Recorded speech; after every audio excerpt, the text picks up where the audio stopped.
Greetings and peace. My name is Ram Hotep. I'm broadcasting on behalf of 13scienceastrology.com. On this particular episode, I want to talk about something kind of borderline important. A lot of people have been shooting me a lot of emails, and they're wondering what's going to happen for 2012. I did a lot of videos talking about this early on this year, but I guess since we're closer to it, people just want to kind of know, what are your views on it? Like, what do you think is going to go down or whatever for 2012? So basically, I talked a little bit about some of this stuff on Canadian radio. I did a segment on Canadian radio where I talked a little bit about some of this stuff I'm going to cover. I'm going to also talk more about some of this same stuff on a radio show I'm going to be on sometime this week.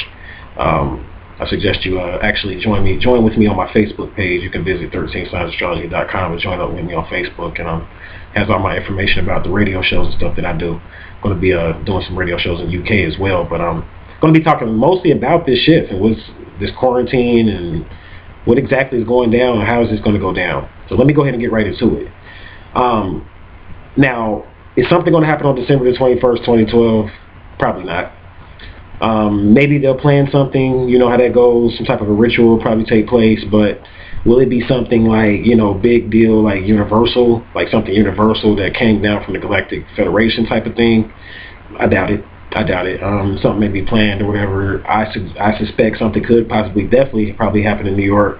I can imagine, in New York right now with all the stuff that's going on, I can imagine them doing something there or whatever. Just like I guess like a mock 2012 type of thing or whatever. But what I'm saying is, like, what's really going down with this shift or whatever is, and people are missing out on the whole point is that nothing's going to happen on 2012. So people are like acting like they're going to the movie theaters or something, like you're about to go watch a damn Dave Chappelle movie or something with your popcorn. Like, what's going to happen in 2012, Ram Hotep? Like, you know what I'm saying? Like, nah, man, this is serious. Like, most people that are asking these questions aren't really trying to make it anyway. If I told you something was going to happen, you probably wouldn't do the necessary steps to save yourself anyway, even if I did tell you something was going to happen.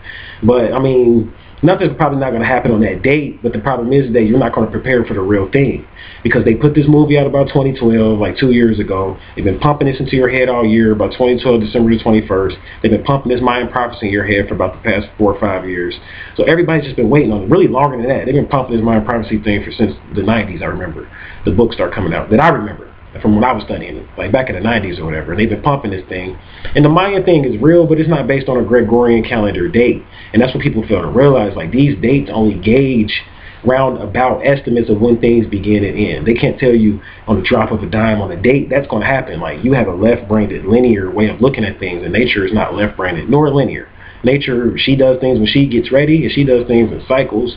And a lot of times when you're going through a shift, it may take days, years, decades for that shift to play all the way out. So we've been going through this shift since 1986. This is nothing new. We've been speeding up since 1986, and it's gotten faster.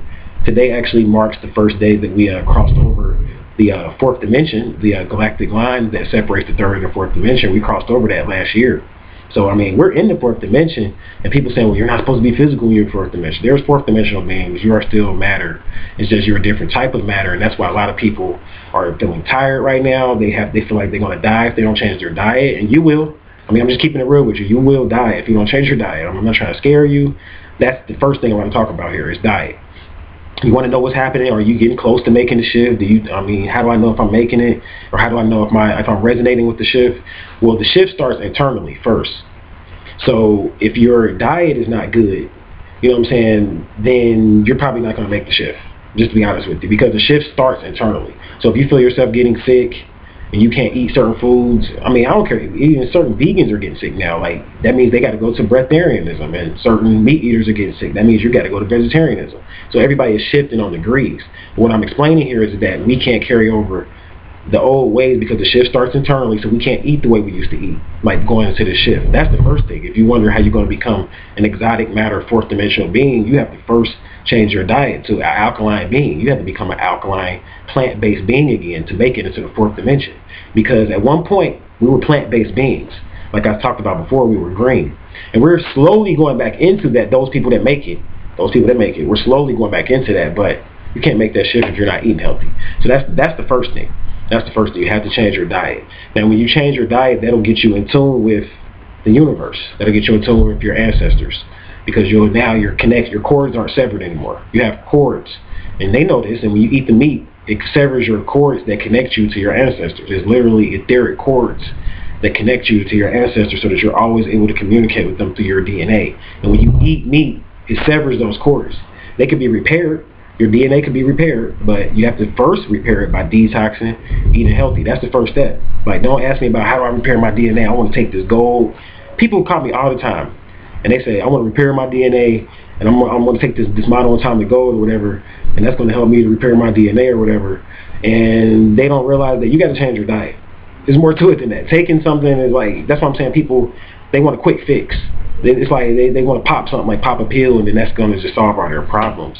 And that's not going to solve your problems. If you really want to solve your problems, you're going to have to change your diet, and then in addition to that, do it like take the monoatomic gold, take the herbs and stuff like that to help you to activate it. But you first have to make the first step and change your diet, because nobody's going to make it into the fourth dimension eventually eating meat. It's just not going to happen.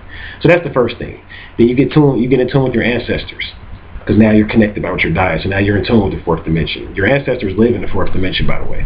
So when you talk about the fourth dimension, the dead actually live in the fourth dimension too.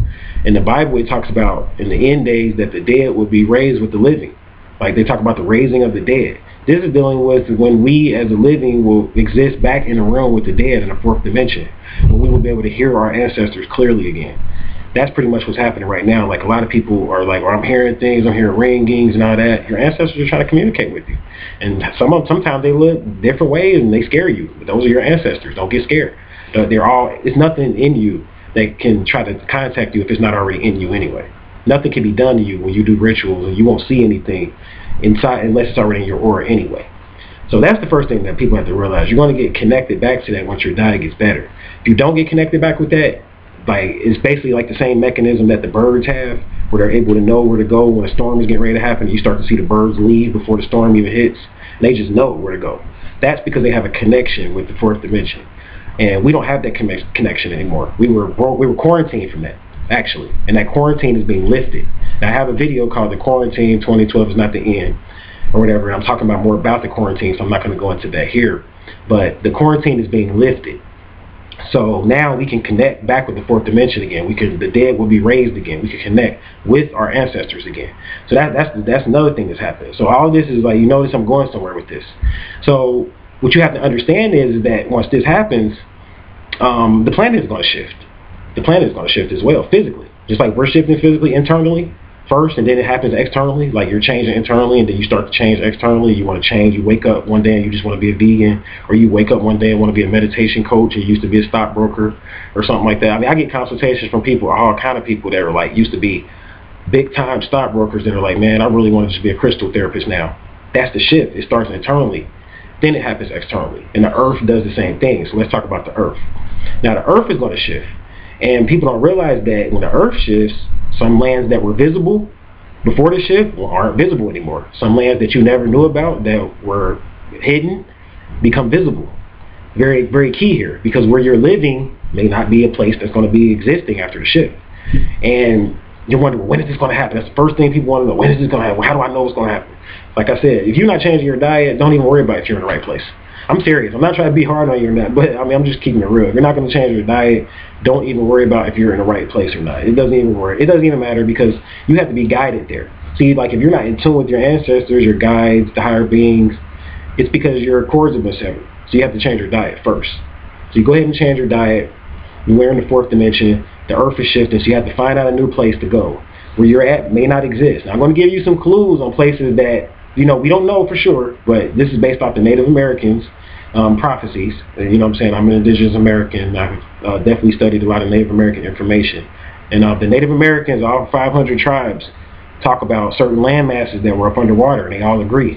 They've been here longer than, or we've been here, I should say, longer than, you know what I'm saying, a lot of nationalities that have been here in America. We know here in America which lands were habitable and which lands weren't. In the East Coast and the South, not going to be habitable once the shift takes place. The waters will rise, and the East Coast will be up underwater. It was a time where the 13 colonies, the 13 states did not exist.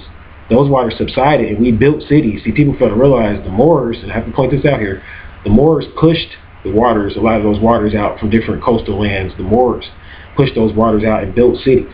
on a lot of those lands or whatever, and help those lands to become inhabitable cities. And a lot of those cities are built on top of other cities so that they won't go up underwater. A lot of cities on the East Coast are built on top of other cities. Like Philly is built on top of another city. I'm not going to go into too much of that here, but I'm trying to explain to you that you might not be in a good spot. You know what I'm saying? You want to know where to go. We're like, where do I go around hotel? I'm not telling people where to go, because that's making decisions for you. I'm just telling you based off the prophecies of Native Americans of what possible lands may not be inhabitable. And there's other lands across the world that may not be inhabitable. I hear that Canada is going to be okay for the most part. I hear that parts of Europe are going to go through a lot. Parts of Europe are going to go through a lot. They may not be inhabitable. Southern Europe may be more inhabitable than Northern Europe. But really, to be honest with you, to be safe, just to be safe, I'll say this here. I mean, I will name a sort of location. If you want to be safe, move close to the equator. I mean, to be honest with you, I mean, the closer you are to the equator, probably the safer you are, because least change is happening closer to the equator. That's where the chakra points are located on the Earth, on the equator, and I'm not going to go into that here, but there's a certain amount of chakras that are located on the Earth, on the equator, the equatorial line of the Earth or whatever, the planet. So you want to live below the equator, on or below the equator, you know, to be safe or whatever. But the northern hemisphere is going to change a lot after this shift. Atlantis is going to rise again. It's already been prophesied. A lot of islands are going to come back that weren't here. So it's going to be a lot changes. It's going to be a lot of new lands, like I said, too. And this took place before. If you really want to understand what we're going to go through and the shift and all of that, I'm going to do a video. And I know people are mad because they keep saying, when are you going to do it? But I'm going to do a video on Atlantis. I promise it's coming soon. And I'm waiting on it because it's a lot of information. It really is going to take a lot out of me. And I'm going to do it on YouTube free of charge or whatever. So, I mean, it's going to be a lot of information. So I'm going to really go in depth. What you want to understand, what you want to understand about Atlantis to understand the shift, though, is because I've leaked out bits and pieces of information about Atlantis. And what you want to understand about Atlantis with the shift is this. You want to understand that Atlantis at one point, you know what I'm saying, was at its heyday, like America and, you know, the northern hemisphere is. And, you know, it was like they were booming. They had all the technology, thought like couldn't stop them. And then one day, pieces of their land started falling into the ocean, one by one. Just like California right now is falling into the ocean. They're not telling you. You know what I'm saying? But certain parts of California, you know what I'm saying? Certain parts of different coasts, certain parts of Florida are going underwater. Sinkholes are coming up. And like, there's sinkholes in Louisiana. You know what I'm saying? So, I mean, it's a lot going on right now. They're not telling you on mainstream news. And you're like, well, when you keep wondering what's going to happen, what's going to happen. It's happening. You're just not paying no attention. So you need to change your diet and get in tune with nature and get out of, if you're in those cities along the East Coast and South, probably need to get out of all of those cities. Even people in the Midwest, like, well, we're good. Maybe good, maybe good. Certain cities are good in the Midwest. Certain cities. See, certain cities, when the Moors know this, the Ouachita Moors talk about this. When the Mississippi opens up, see, the Mississippi is going to open up, and those people that know the Ohio River connects to the Mississippi, and it goes all the way down to Louisiana. And all that water, once the water rises down in the south, and the Mississippi River is going to open up. It's going to engulf a lot of water in the Midwest along the Mississippi River, going up into the Ohio River. So when the river opens up, a lot of land is going to be up underwater in the Midwest too. A lot of Midwest states, because of earthquakes.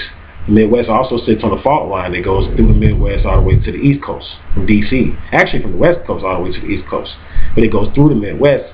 And the Midwest could actually, through parts of the Midwest, not all of it, but parts of the Midwest could be affected by the shift or whatever. So it's a lot that, you know, that they aren't telling people. But that's the main thing or whatever, is first changing your diet, getting into the right location, and then you're wondering when is this going to happen? So I'll give you a ballpark figure. To understand the real dates, not this December the 21st, 2012 stuff, but to get into the real dates, you have to understand the concept of what they talked about in the Bible called the 7-year tribulation. And they brought this 7-year tribulation concept from a lot of the old ancient shamans and tribes across the world, because they knew when the shift took place, it was usually sometimes even a 7 to 14 year period, or 2 7 cycles, a 7 to 14 year period that the shift could take place. So this is important because you hear about the 7-year tribulation in the book of Daniel, the 7 years, you know what I'm saying, before the coming and all this type of stuff.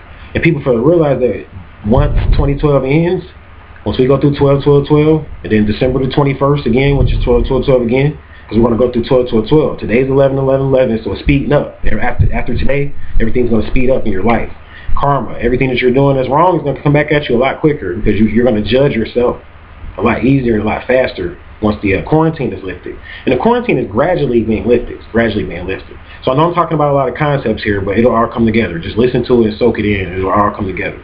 You know what I'm saying? Because I teach like this because I have to teach on multi-dimensional levels for different people. But so when you start to basically talk about 2012 or whatever, the quarantine is going to be lifted, and you're going to be able to be in contact with all these new energies that you've never resonated with. So it's important that you get in the right spot. It's important that you eat the right foods. It's important that you understand Atlantis. You understand Atlantis because you got to look at the signs. And when the ocean starts to when the land starts to fall into the ocean, like I was talking about Florida and all that, you know those are the signs that you know it's close. And then you get into the 7-year tribulation. This is the 7-year to 14-year tribulation marks the point when things could happen. That's what it marks, like the time that something could happen between that time. The Native Americans and the ancients knew that Mother Nature works when she gets ready to work. So you can't say December 21st, 2012 is when it's going to happen. You can't say that. It depends. But we are in the 7-year tribulation, and what I know, based upon what I know about history and, you know what I'm saying, the shift, and, you know what I'm saying, what I've consulted with my ancestors and found out is that really once 2013 starts, that marks the beginning of this whole shift thing. Like, I mean, the beginning of this phase of the shift. You know what I'm saying, going into the 13th octave. You know what I'm saying, so we can activate the rest of our DNA, and that takes place, that's when we go into the 7-year tribulation. That takes us to 2020. So this is like a lot of various shifts that's going on here, and in the course of that, now this 7-year tribulation is deep. You got to study the 7-year tribulation from a metaphysical point of view in the Bible.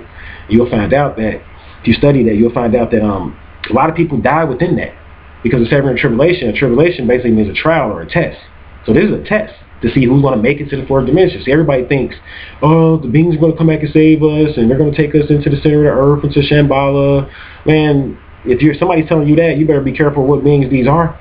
Because I was telling another student, Shambhala, and beings take you into a Shambhala in the center of the earth. Beings in Shambhala don't have metal crafts. So you have to ask yourself, what beings are taking you where? Are you really going to the center of the earth of Shambhala? Or are you going somewhere else? I know people are like, well, where's Shambhala? I'm going to do a video on Shambhala. That's a whole other story. But people, what I'm saying here is that people think that beings are going to save them. Nobody's going to save you from this situation. It's about being in tune with nature. Nature saves you. No ETs can save you. You have to be in tune with nature by eating right, by listening to your internal nature, your inner self, and however you're shifting. If your inner self is telling you not to do something, don't do it. Whatever it is. Not to be around a certain person, get away from them. Well, what if it's somebody I love? Do you want to make the shift or don't you? So that's kind of up to you. So basically, after the 7-year tribulation is over or whatever, we'll be in 2020. Then we'll go to a new phase of the shift. So this shift, so right now it's about survival. Going to like learning about spirituality, learning about your higher self so that you can survive. This is how you will make it physically. Because a lot of people are asking me, well, I mean, what about old people? How are they going to make the shift? What about children? What you have to realize is that we're all going to technically make it to the 4th dimension, because I explained to you that even the dead are in the 4th dimension. So some people are going to die and make it to the 4th dimension. Some people are going to live and make it to the 4th dimension. Those people that are living will have a relationship with those people that are dead to help them to fulfill their karma from the other side. So the living work with the dead. Kind of like how a shaman works with his or her ancestors that may be so-called dead, but they're in that dimension. The living work with the dead. So that's how it would be. So those people that die, whether they're children or old, it doesn't matter. Everybody makes it. It's just about how you're going to make it. Some people, they want to be alive and make it. Some people do. And if you want to live and make it, it takes a lot more work. If you want to take your body with you, you have to activate Merkaba, like I always talk about, and be able to take your body with you to that dimension or whatever. And some people, once you make it to the 4th dimension, you can't go back to people in the to people in the 3rd dimension, or you'll die. That's what the story of Lot's wife is really talking about in the Bible when it says she looked back and turned into a pillar of salt because she wanted to preserve the past. She died. She looked back into the 3rd dimension and she died. So that's deep. You know what I'm saying? That's deep to understand, because you can't look back. Once you get into the 4th dimension, you can't deal with people in the 3rd dimension no more. Once you start getting deep into breatharianism and veganism, you can't mess with a sister that's not vegan. Once you become a sister that's vegan, you can't mess with a brother that's not vegan. If you somebody you might want to make the shift. Now, if you are messing with somebody that's like that, they're going to hold you back. So it's up to you to decide what you're going to do for 2012. It's 11/11/11. I just want to put this message out. It's not gloom and doom. Nothing's going to happen on 2012, but that doesn't mean you're safe. Doesn't mean you're safe. That means we go into the state of no time in 2013. See, after 12/12/12, once we go into the 13th key, that's the 13th octave. The 13 represents death and transformation from the last cycle to the beginning. So the 13 represents beginning, but it represents end. So it's the state of no time. So next year, 2013 is going to be, you think this year was something. This is not the year. 2012 is not the chaotic year. Next year is going to be the chaotic year. So, I mean, I'm in tune with the astrology. I look into my charts. I mean, you guys know I've definitely predicted a lot of different things off of looking in the charts. I'm letting you guys know that 2012 is not the end. It's not the end, and really you don't need to be panicking, worrying about what's going to happen in 2012. You need to be preparing for 2013. So thank you guys for listening. I thank you guys for watching. I'm going to go ahead and shut this video down. Until we meet again, I'll leave you all in peace, love, and light.